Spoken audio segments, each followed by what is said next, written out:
Non, elle est pas là. Non plus.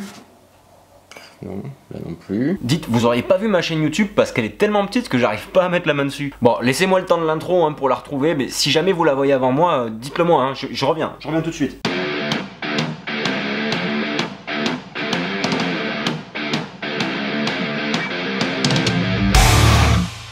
Et salut à tous les amis, c'est François pour la chaîne Explique-moi encore, une chaîne pour apprendre, créer et partager. Aujourd'hui on va parler des avantages que procure le fait d'avoir une toute petite chaîne YouTube. Et sachez que cette vidéo est la deuxième d'une série de 2 vidéos sur cette thématique, donc si vous n'avez pas encore vu la première, il vous suffira de cliquer ici, là juste là.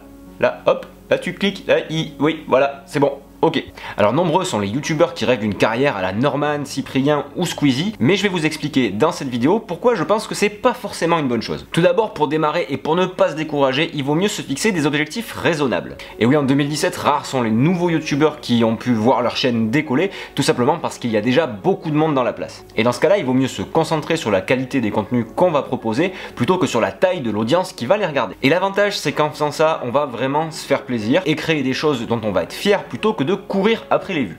Et ça, pour l'estime de soi, c'est plutôt pas mal. Le deuxième avantage à avoir une petite chaîne YouTube, c'est qu'on va par conséquent avoir une petite communauté, mais une communauté de qualité. Et oui, parce que plus on va être explosé, plus on risque d'avoir dans son auditoire des gens qu'on n'a pas forcément envie de côtoyer. L'idée, c'est pas forcément de n'avoir que des gens qui sont d'accord avec vous, parce que le débat, c'est quand même plutôt cool, mais pour en avoir fait l'expérience récemment, si on peut se passer dans les commentaires des messages d'insultes et autres trucs super chelous qu'on peut voir dans certaines vidéos, bah c'est quand même pas plus mal. Parce que qui dit grosse chaîne dit aussi gros rageux, gros jaloux et gros aigri. Et donc avec une toute petite chaîne, on évite de perdre du temps à modérer les commentaires et on peut se consacrer sur les vrais débats et vraiment discuter avec les gens. Ce qui m'amène au troisième point, c'est qu'avec cette petite communauté, on va vraiment pouvoir échanger. Et oui, parce que vous l'avez sûrement remarqué, les gros youtubeurs ne peuvent pas répondre à tous les commentaires hein, qui se comptent en dizaines de milliers sous leurs vidéos, qui donnent quand même très souvent lieu à des échanges très superficiels. C'est en quelque sorte la rançon de la gloire, et d'ailleurs s'il y en a qui kiffent ça, de crouler sous les commentaires et de pas pouvoir forcément y répondre, bah total respect aussi, c'est une façon de voir les choses. Moi j'avoue que j'aime bien pouvoir discuter dans les commentaires, échanger, avoir d'autres points de vue,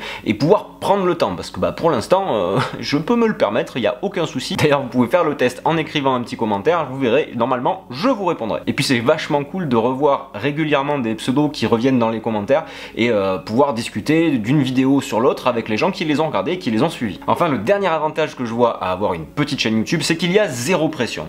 Et oui, qui dit grosse chaîne dit qu'on est forcément un peu tributaire de son auditoire. Et d'ailleurs, certains youtubeurs ne peuvent pas forcément parler de tous les sujets qu'ils aimeraient aborder sur leur chaîne, de peur de décevoir leur auditoire. D'ailleurs, il y en a plein qui créent des chaînes secondaires pour parler d'autres sujets et pour ne pas être limité à une seule étiquette. Bref, quand YouTube c'est ton fonds de commerce et qui te fait manger à la fin du mois, tu te poses forcément plus de questions en termes de stratégie, en termes de contenu, etc. Et en gros, il n'y a pas que la création qui compte, il y a plein d'autres éléments qui viennent parasiter le processus créatif justement. Alors certains s'en accommodent très bien, mais est-ce que ça vaut le coup de stresser pour la fréquence de publication, pour les idées, pour les éventuels trolls? Chacun voit midi à sa porte, mais moi je suis plutôt content de pas avoir à gérer ce genre de trucs trop souvent. Alors pour conclure, oui, il y a quand même peu de chances qu'une petite chaîne YouTube vous fasse manger, hein. Mais en termes de plaisir, de fun, franchement vous préférez quoi? Et on en revient à cette question qu'on se posait dans la première partie de cette vidéo, pourquoi est-ce qu'on fait des vidéos sur YouTube? Si l'objectif premier c'est de devenir célèbre, le chemin sera long et difficile, voire même inatteignable pour 99%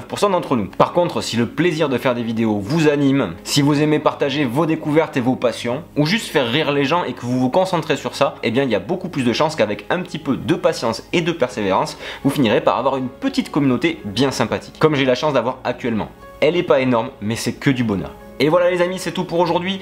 Cette vidéo c'était aussi une manière de vous dire merci. J'ai pas fait de vidéo pour les 5000 abonnés, mais franchement ça résume un petit peu ma pensée. C'est-à-dire que cette communauté elle est pas très grande, mais elle est vraiment cool. Et puis vous revenez régulièrement et puis on discute et c'est vraiment sympa. Donc je vous dis encore une fois merci du fond du cœur, parce que si c'est ma passion pour la vidéo qui me pousse à les publier, c'est aussi le fait que vous les regardiez, puis que vous communiquiez, qu'on interagisse ensemble, que vous commentiez les vidéos, puis qu'on débatte.